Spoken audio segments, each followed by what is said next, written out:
Yorana Lefenua, envie d'une sortie en famille qui allie découverte et action concrète pour protéger nos précieux écosystèmes grâce à AOA Polynesian Forest, c'est possible. Aujourd'hui dans Tahiti Vibes, nous recevons Elodie. Yorana Elodie. Hey Yorana à tous.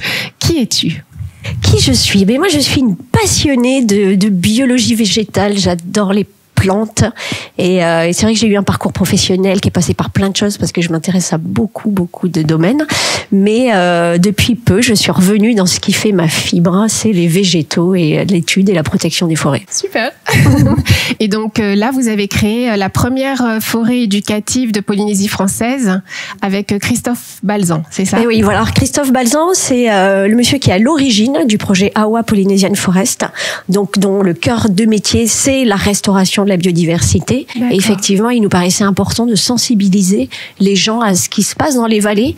On travaille beaucoup sur le lagon, sur l'océan, mais en fait, on se rend pas compte que nos vallées sont très abîmées. On a une flore qui est unique au monde.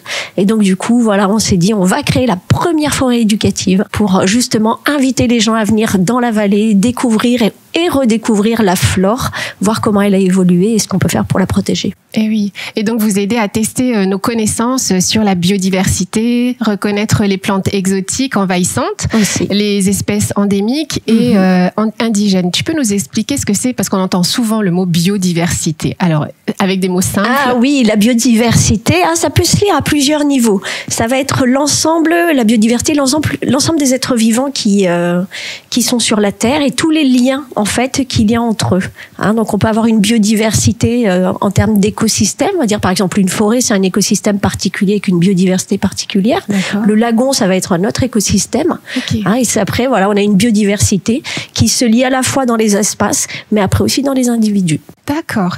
Et donc les espèces endémiques. Endémiques. Oui, alors ça c'est deux mots que nous on utilise beaucoup. C'est pas toujours simple de s'y retrouver. Alors on va partir sur déjà une espèce indigène. C'est une espèce qui est naturellement présente. D'accord, qui a toujours été là. Voilà, elle est là depuis très très longtemps. Elle était là avant l'arrivée des hommes. Voilà. Okay. Et endémique, par contre, c'est une espèce qui en fait a développé des caractères physiques, ou un caractère ou plusieurs caractères physiques particuliers du fait de sa localisation géographique. Voilà, l'isolement insulaire fait que voilà, il y a une mutation qui s'est produite à un moment et qui a créé un nouveau caractère qui se transmet dans les générations. Ok, donc endémique, c'est pas une indigène. Elle est arrivée. Ouais, alors ça c'est toujours la chose un peu compliquée. Est-ce que toutes les endémiques sont indigènes ? C'est on va dire qu'elles sont quand même là depuis longtemps, ces endémiques. D'accord. Et donc vous arrivez, vous les présentez, vous expliquez aux gens lors de vos visites, enfin des visites. Ouais, c'est ça. On présente la forêt, comment elle a évolué depuis les premières migrations humaines il y a 1200 ans avec les premiers Polynésiens qui sont arrivés. Après toutes les migrations européennes qui se sont suivies à partir du XVIe siècle. Et voilà, voir en fait comment les hommes sont venus avec des plantes. Oui. Ces plantes, elles ont été cultivées pour certaines, puis abandonnées, puis il y en a d'autres qui arrivent. Et puis, ces 100 dernières années, l'homme a surtout fait voyager des plantes ornementales.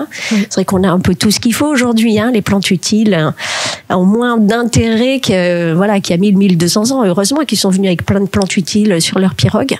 Mais voilà, aujourd'hui, on a quand même des plantes qui ont été introduites assez récemment et qui font des gros dégâts dans les vallées. Comme lesquelles ? Comme le miconia ? Alors on connaît bien le miconia effectivement parce que c'est lui qui a fait avancer la réglementation en Polynésie française, mais on a d'autres arbres comme le tulipier du Gabon. Ah oui. Il est extrêmement présent, il est increvable en plus. Increvable. Ah ouais, tu coupes, il repousse. Si tu dessouches pas, tu dévitalises pas, c'est très compliqué. Et comment tu dessouches alors ? Il faudrait y aller à la baramine quand ils sont petits. Ah oui. Et puis après, voilà, nous on essaie de trouver des alternatives naturelles, plus écologiques. Oui. Mais c'est vrai que le tulipier est très présent dans les vallées. On a le falcata aussi, qui est un grand arbre qui modifie. C'est l'arbre émergent qui passe au-dessus des vallées.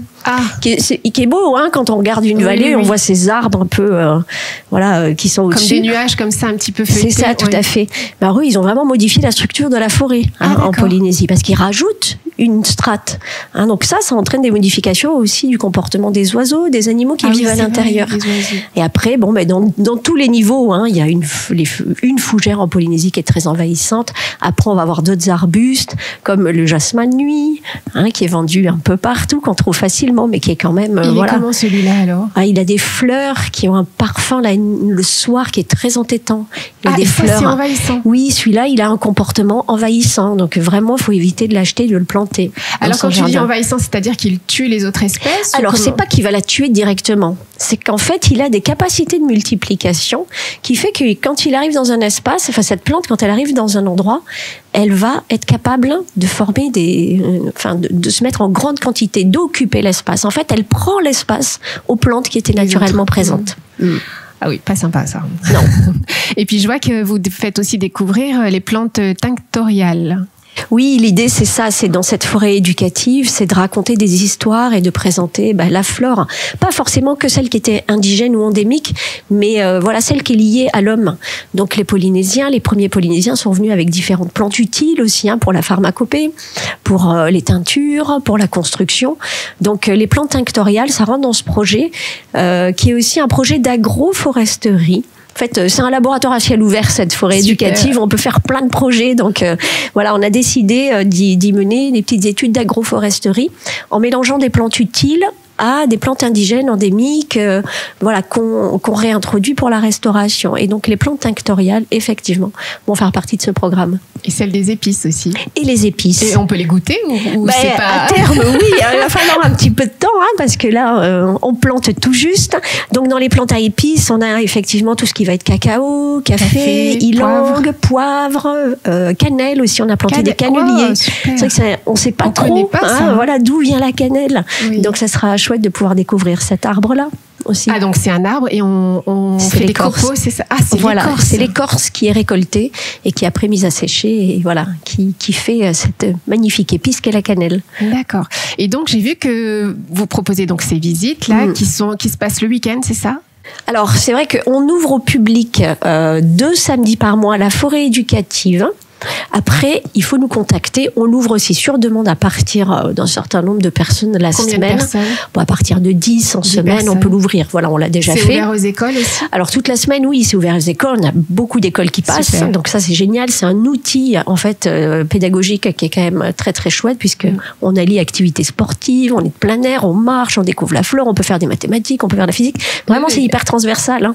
Donc, c'est un bel outil. Ouais. D'accord. Et j'ai vu qu'il y avait un petit jeu de piste avec la légende de Teahi. Voilà, c'est le premier jeu de piste qu'on a lancé. Alors ça plaît beaucoup. Et c'est vrai que c'est sympa. Les enfants, alors c'est familial. Là, c'est un niveau assez, pour tous. Ouais. Et l'idée, c'est ça, c'est de crapahuter, de se balader dans la forêt en étant acteur, en cherchant des informations. Il y a plusieurs niveaux de lecture. Donc les tout petits peuvent chercher. Eux, ils vont avoir les yeux dans la forêt. Ils vont trouver les escargots qui portent des lettres. Ils vont pouvoir participer à certaines énigmes. Une petite chasse au trésor, quoi. C'est ça, oui, parce qu'après, quand ils ont vraiment ils ont résolu toutes les énigmes et retrouvé la recette de Teahi, ils repartent avec une petite potion magique. Oh, génial! Bon, vite alors, il faut participer. Oui. D'accord, très bien. Ok, est-ce que tu aurais quelque chose à rajouter? Oui, alors je vais dire à tout le monde vraiment d'être observateur de la nature qui nous entoure, de s'immerger un petit peu à l'intérieur, de prendre le temps d'observer. Ça fait du bien d'aller en forêt aussi parce qu'on ralentit. Et quand on se pose même 10 minutes à observer juste ce qui nous entoure, on voit des choses incroyables. C'est vrai. Merci beaucoup, Élodie. Merci à vous. Et à bientôt. Nana. Alors, vous pouvez retrouver l'interview sur la page Facebook et la chaîne YouTube Hiti FM. Nana et bonne journée.